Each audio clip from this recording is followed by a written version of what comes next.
Hello everyone. So இன்னைக்கு இந்த வீடியோல நம்ம பார்க்க போறது manifestation processல most important steps என்ன. So மூணு முக்கியமான steps என்ன அப்படிங்கறது தான் இந்த வீடியோல நம்ம பார்க்க போறோம். நீங்க ஒரு விஷயத்துக்கு ஆசைப்பட்டு ஒரு கோல் ஃபிக்ஸ் பண்ணி அது உங்க லைஃப்ல கொண்டு வர அந்த processக்கு பேரு தான் manifestation process. So இது வந்து நிறைய பேர் நிறைய டெக்னிக்ஸ் அப்ளை பண்ணி manifestation practice பண்ணிட்டு இருக்காங்க. So நீங்க என்ன மாதிரி மெத்தட் யூஸ் பண்ணாலும் இந்த மூணு விஷயங்கள் கரெக்ட்டா நீங்க கவனிச்சிட்டு வந்தா கண்டிப்பா உங்களோட manifestation ரொம்ப ஃபாஸ்டரா நடக்கும். ஸ்டெப் 1 அப்படிங்கிறது clarity. சோ உங்களுக்கு என்ன வேணும் அப்படிங்கிறதுல கிளியரா இருக்கிறது. எந்த விஷயத்துக்காக நீங்க வந்து manifest பண்ணனும்னு நினைச்சாலும் அது என்ன அப்படிங்கிறதுல ஒரு கிளியர் கட் ஐடியாவோட இருங்க. சோ இப்போ ஃபார் எக்ஸாம்பிள் உங்களுக்கு financial goal இருக்கு. மணி ரிலேட்டடா ஏதாவது விஷயங்கள் மாத்தணும்னு நினைக்கிறீங்கன்னா எக்ஸாக்ட்டா எவ்வளவு பணம் வேணும், எவ்வளவு நாள்ல வேணும். சோ அதுக்கு என்ன மாதிரி நீங்க வந்து இன்புட் கொடுப்பீங்க. இன்புட் இன் தி சென்ஸ் வந்து நீங்க என்ன மாதிரி பிசினஸ் பண்ணி அந்த இன்கம் கொண்டு வர போறீங்க. வேற ஏதாவது நீங்க சோர்ஸ் ஆஃப் இன்கம் வச்சிருக்கீங்களா? சோ இந்த விஷயத்துல நீங்க கொஞ்சம் கிளாரிட்டியோட இருக்கணும். இல்ல ரிலேஷன்ஷிப் சார்ந்த உங்களோட கோல் இருக்கு அப்படின்னா சோ நீங்க ஒரு நபரை மேனிஃபெஸ்ட் பண்ணணும்னு நினைக்கிறீங்க. ஒரு பர்சனை உங்களோட மேரேஜ் லைஃப்காக மேனிஃபெஸ்ட் பண்ணணும்னு நினைக்கிறீங்க அப்படின்னா அவங்க எப்படிப்பட்டவங்களா இருக்கணும், அவங்களோட பிசிக்கல் அப்பியரன்ஸ் எப்படி இருக்கணும், அவங்களோட கேரக்டர்ஸ் எப்படி இருக்கணும். ஸோ இந்த மாதிரி நீங்க எதை வேல்யூ பண்றீங்க. ஸோ இந்த மாதிரி உங்களுக்கு எக்ஸாக்டா என்ன வேணும் அப்படின்றத நீங்க உங்க மைண்டுக்கு ரிப்பீட்டடா கொடுத்துட்டே இருங்க. ஸோ இதுதான் வேணும், இதுதான் கிளியர் கட்டா வேணும் அப்படிங்கிற மாதிரி ஒரு அவுட்லைன் நீங்க கொடுத்துட்டே இருக்கணும். ஸோ நீங்களே வந்து கரெக்டா அவுட்லைன் கொடுத்து இதுதான் வேணும் அப்படிங்கிறத நீங்க சொல்லிக்கிட்டே இருக்கும்போது தெரிவிச்சுக்கிட்டே இருக்கும்போது பிரபஞ்சம் கரெக்டா இதுதான் உங்களுக்கு தேவைப்படுது அப்படிங்கிறத உங்க லைஃப்ல கொண்டு வரும். ஒன் மோர் திங், கிளாரிட்டியில இன்னொரு முக்கியமான விஷயம் என்ன அப்படின்னா உங்களோட எண்ணங்கள் எப்படி இருக்கு அப்படிங்கிறத கொஞ்சம் கவனிச்சு பாருங்க. இப்போ உங்களுக்கு இதுதான் கோல் அப்படின்னு சொல்லி நீங்க ஃபிக்ஸ் பண்ணிட்டீங்க, இதுதான் என் லைஃப்ல மேனிஃபெஸ்ட் பண்ண போறேன் அப்படின்னா அந்த மேனிஃபெஸ்ட் பண்ணணும் அப்படிங்கிற விஷயத்துக்கு ஏற்ற மாதிரி உங்களோட எண்ணங்கள் இருக்கா, அலைன்டா இருக்கா அப்படின்னு பாருங்க. இப்போ நீங்க ஒரு விஷயத்துக்கு ஆசைப்படுறீங்க, அதே சமயத்துல அதுக்கு அகெயின்ஸ்டா ஏதோ ஒரு தாட் கிரியேட் பண்ணிட்டு இருக்கீங்களா? ஒரு வீடு வாங்கணும்னு ஆசைப்படுறீங்க. ஸோ இப்போ வீடு வாங்கணும்னு நினைக்கிற அதே நேரத்தில் இது நம்மளால முடியுமா, அது ரொம்ப பட்ஜெட் ஹெவியாக இருக்குது, இஎம்ஐ நம்மளால பே பண்ண முடியுமா, இல்லை அப்படின்னா நம்ம வீடு வாங்கிட்டா அது ரிலேட்டடாக வேறு ஏதாவது ப்ராப்ளம்ஸ் வருமோ அப்படின்ற மாதிரியான நெகட்டிவ் தாட்ஸை கிரியேட் பண்ணிட்டு இருக்கீங்களா அப்படிங்கிறத கவனிங்க. ஸோ அந்த மாதிரி தாட்ஸ் எல்லாம் இருந்தது அப்படின்னா அதை படிப்படியாக மாற்ற ஆரம்பிங்க. உங்களுக்கு என்ன வேணும் அப்படிங்கிற ஒரு கிளாரிட்டி இருக்கிற அதே நேரத்தில் டே டு டே லைஃப்பில் அதை ஒட்டின எண்ணங்கள் அதை என்கரேஜ் பண்ணுற விதத்தில் இருக்கா, பாசிட்டிவாக இருக்கா, உங்களோட அலைன்டாக இருக்கா அப்படின்றத கவனிங்க.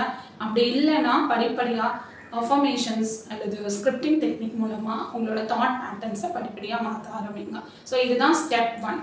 ஸோ ஸ்டெப் 2 அப்படிங்கிறது என்ன அப்படின்னா ஹேவ் கிராட்டிடியூட். ஸோ நன்றி வெளிப்படுத்திட்டே இருங்க, நன்றியுணர்வோடு இருங்க. ஸோ எதுக்கெல்லாம் நன்றியுணர்வோடு இருக்கிறது? எல்லா விஷயத்துக்கும் நன்றியுணர்வோட இருக்கணுமா? கண்டிப்பாக எல்லா விஷயத்துக்கும் நன்றியுணர்வோட இருங்க.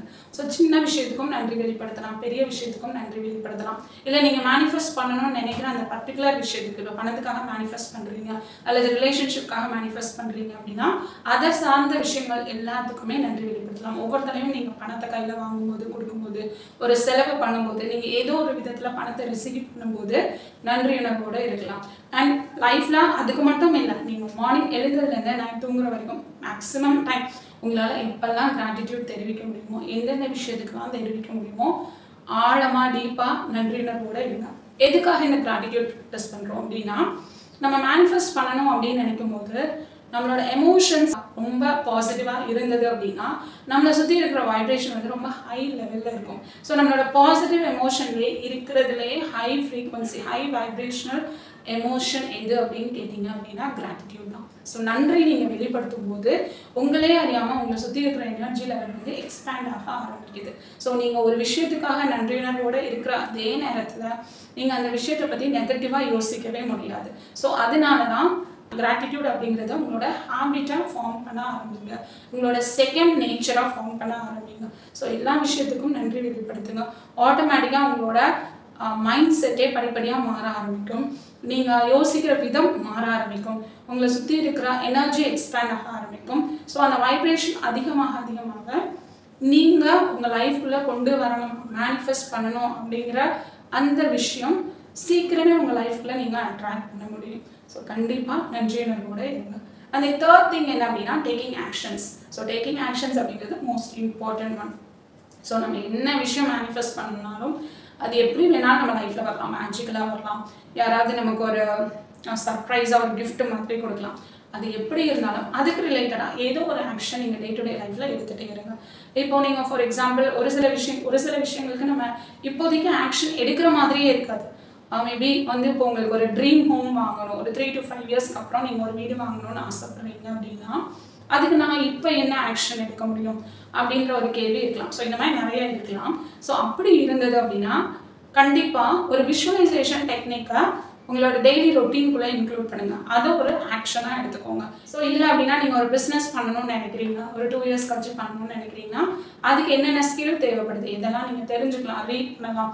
எந்த விஷயமானாலும் இந்த ஆக்ஷன்ஸ்குள்ளே தான் வரும். ஸோ டே டு டே லைஃப்பில் என்ன நீங்கள் ரெகுலராக ஒர்க் பண்ணுறீங்களோ அதை பண்ணிவிட்டு அட் த சேம் டைம் அந்த கோலுக்காக நீங்கள் என்ன மாதிரி ஆக்ஷன் எடுக்கலாம் அப்படிங்கிறது உங்களுக்கே ஒரு இன்ஸ்பிரேஷன் மாதிரி வரும். ஸோ இது பண்ணலாம், இன்றைக்கி இவங்ககிட்ட மீட் பண்ணி பேசலாம், இல்லை எங்களுக்கு கால் பண்ணலாம், அல்லது இந்த புக்கை ரீட் பண்ணலாம், இல்லை இந்த ஸ்பேஸை கிளியர் பண்ணலாம். ஸோ இந்த விஷயம் நம்ம வாங்க போகிறோம், அதுக்கு ஒரு ஸ்பேஸ் வேணும், அதை நம்ம கிளியர் பண்ணலாம்.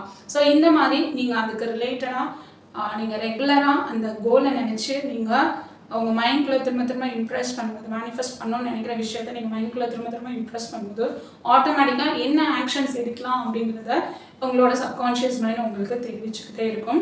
அதுக்கு ரிலேட்டடாக சின்ன சின்ன ஆக்ஷனாக கூட இருக்கலாம். பட் அது எல்லாமே கனெக்டிங் த டாட்ஸ் மாதிரி. ஒரு விஷயம் இன்னொரு விஷயத்தோட கனெக்ட் ஆகும், அது அடுத்த கனெக்ட் ஆகும். அப்படியே பார்த்தீங்க அப்படின்னா அல்டிமேட்டாக உங்களுக்கு என்ன தேவையோ அது உங்கள் லைஃப்பில் வர ஆரம்பிக்கும். ஸோ கண்டிப்பாக இந்த 3 ஸ்டெப்ஸ் நீங்கள் ஃபாலோ பண்ண ஆரம்பிங்க. மேனிஃபெஸ்டேஷன் ப்ராசஸ் ரொம்ப ஃபாஸ்ட்டாக நடக்கும். ஆனால் இந்த வீடியோ உங்களுக்கு கண்டிப்பாக யூஸ்ஃபுல்லாக இருந்திருக்கும்னு நினைக்கிறேன். நீங்கள் உங்கள் லைஃப்பில் ஏதாவது ஒரு கோல் ஃபிக்ஸ் பண்ணி மேனிஃபெஸ்ட் பண்ணியிருந்தீங்க அப்படின்னா கண்டிப்பாக எனக்கு கமெண்ட்ஸில் தெரிவிங்க. ஸோ இது வரைக்கும் என்னோட சேனலை சப்ஸ்கிரைப் பண்ணாமல் இருந்தீங்கன்னா சப்ஸ்கிரைப் பண்ணிக்கோங்க. அடுத்த வீடியோவில் நான் உங்களை மீட் பண்ணுறேன். Until then, it's bye from Radha Maheshwari Jayakumar. Thank you.